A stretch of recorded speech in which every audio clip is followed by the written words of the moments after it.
आपको बता रहा हूं, प्रभु श्री राम हमारे लिए पूजा का, हमारे श्रद्धा का विषय है। मैं तो बचपन से विद्यार्थी था, मैं आज भी अपने दिखा सकता हूं, बजरंगबली भी मेरे गले में है, देख लो। जी जी जी, बचपन से मेरी माँ ने पहनाया था, अभी भी बजरंगबली मेरे गले में है। अच्छा लग रहा है। तो बजरंगबली, जब हम प्रभु श्री राम को, बजरंगबली को मानते हैं, हमारे लिए श्रद्धा और पूजा का विषय है, हमारे लिए राजनीति का विषय नहीं है। पवन जी, तो फिर वही बात आप कर रहे हैं। अच्छा लग बुरा क्यों लगेगा? अच्छा लग रहा है। बुरा क्यों लगेगा? अच्छा लग रहा है। बुरा क्यों लगेगा? सुधांशु त्रिवेदी जी, मतलब ये कहने में संकोच क्या है, ये हिचकिचाहट क्या है? अच्छा लग रहा है, उत्साह है, उमंग है, उल्लास है, रामोत्सव है, राष्ट्रीय उत्सव है। मैंने शायद 10 बार पूछा अच्छा लग रहा है, वो कह रहे हैं बुरा क्यों लगेगा? देखिए, वो समाजवादी पार्टी की युवा पीढ़ी का प्रतिनिधित्व करते हैं, तो आप कम से कम इतना तो बात है कि कोई बुरा तो नहीं कह रहा है ना। हम कम से कम इसी को एक सकारात्मक स्टेप मानते हैं, क्योंकि हम तो ये कहते हैं, हम एक दौर में जानते क्या बोलते थे, जब श्री राम जन्मभूमि आंदोलन चल रहा था और मैं बालक के रूप में उसमें कई आंदोलनों में गया। अप्रैल 87 में मैं अयोध्या भी गया था, जब रैली हुई थी मंदिर निर्माण के संकल्प को लेकर, ताला खुलने के बाद। तो हम लोग कहते थे, रोम रोम में रमा है राम का पवित्र नाम, राम का ललाम धाम कैसे भूल जाएंगे, और जन्मभूमि को अनेक बार दे चुके हैं रक्त, वक्त जो पड़ा तो रक्त और भी चढ़ाएंगे। मगर आज देखिए, भगवान ने वो दिन दिखाया है कि सर्वत्र जो इन्होंने कहा कि कण कण में राम है, तो जो तुलसी ने कहा था, सिया राम मैं सब जग जानी, करहूं प्रणाम जोर जुग पानी। तो अब सब तरफ दिखाई पड़ रहे हैं, और इस रूप में दिखाई पड़ रहे हैं। ये राम की कृपा देखिए, राम की महिमा देखिए, राम की लीला देखिए, कि किसी जमाने में कहा जाता था परिंदा पर नहीं मार पाएगा, आज 100 जहाज आकर 22 तारीख को उतरेंगे, और इतने जहाज आच्छादित दिखाई पड़ेंगे कि ऐसा लगेगा कि उस युग में एक पुष्पक विमान उतरा था, आज कतार लगी होगी एक के बाद एक विमान उतरने की। तो मैं कहता हूं, एक सकारात्मक दृष्टि से देखें भविष्य के लिए। हम लोग यहां कहा जाता है ना, गता सूनश्च अगता सूनश्च नान्यम शोचंती पंडिता, जो गुजर गया उसे छोड़ें, और अब हम तो राम के उस आदर्श में विचार करते हैं। बैर न कर काहू सन कोई, राम प्रताप विषमता खोई। किसी से कोई बैर नहीं है, सबसे विषमता समाप्त। इसीलिए श्री राम जन्मभूमि न्यास को देखिए, उसने किस किस को इनवाइट किया, विरोध करने वालों को इनवाइट किया, गोली चलवाने वालों को इनवाइट किया, जो बाबरी मस्जिद के पक्षकार थे इकबाल अंसारी, उनको भी इनवाइट किया।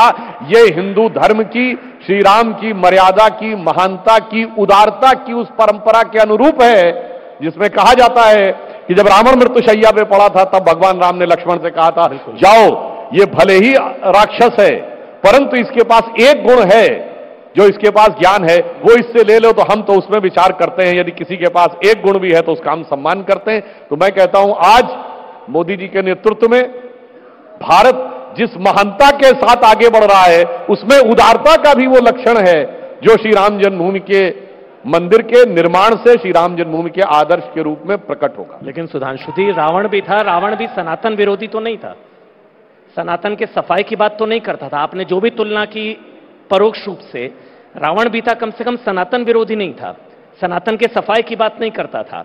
और जो पूरी रामायण रची गई, वो किस तरह से रची गई, वो भी आप जानते हैं, कम से कम सनातन विरोधी तो नहीं था। देखिए, समस्या क्या हो गई है कि कुछ लोग उनकी सुई पुराने जमाने में अटक गई है।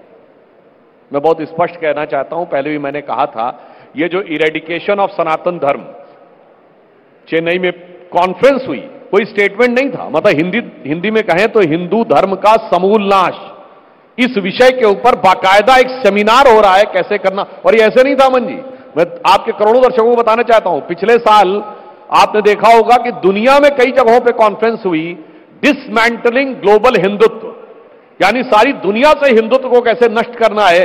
फिर यहां आया हिंदू धर्म का समूल नाश करना है। ये जानते कौन से लोग हैं?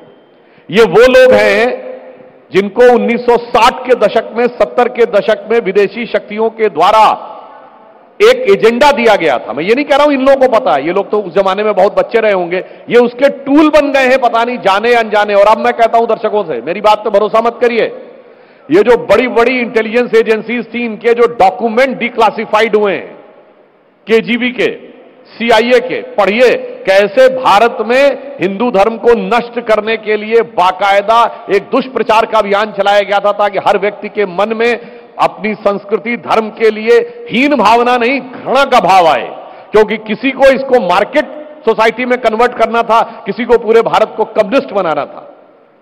और रेफरेंस के लिए भी बता दूं, Mitrokhin's archive, KGB and the world part 2 पढ़ लीजिए, यूरी ब्रैज़नेव के संस्मरण पढ़ लीजिए, यवग्ना एल्बर्टस की किताब स्टेट विद इन स्टेट पढ़ लीजिए, और सीआईए के एक अधिकारी की किताब in conversation with the crow पढ़ लीजिए। सारा स्पष्ट हो जाएगा। ये आज जो बोल रहे हैं ना, ये उसके बचे खुचे हैं।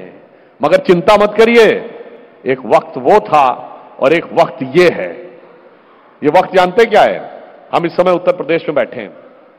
एक दौर था, ढांचा गिरने के बाद हम लोगों की सरकार नहीं आ पाई थी उत्तर प्रदेश में। बीजेपी के 178 एमएलए थे, 107 सपा के थे, 67 बसपा के थे, दोनों मिलाकर भी 74 हो रहे थे। तब 56 कांग्रेस ने सपोर्ट करके बनाए थे जी। और एक नारा चला था, मिले मुलायम काशी राम, हवा में उड़ गए जय श्री राम। तब हमारी एक नेत्री ने कहा था कि वो शक्ति में थोड़ी सी कमी रह गई है, जिस दिन आप वास्तविक शक्ति दिखाएंगे उस दिन जो नारा लगता है कि मिले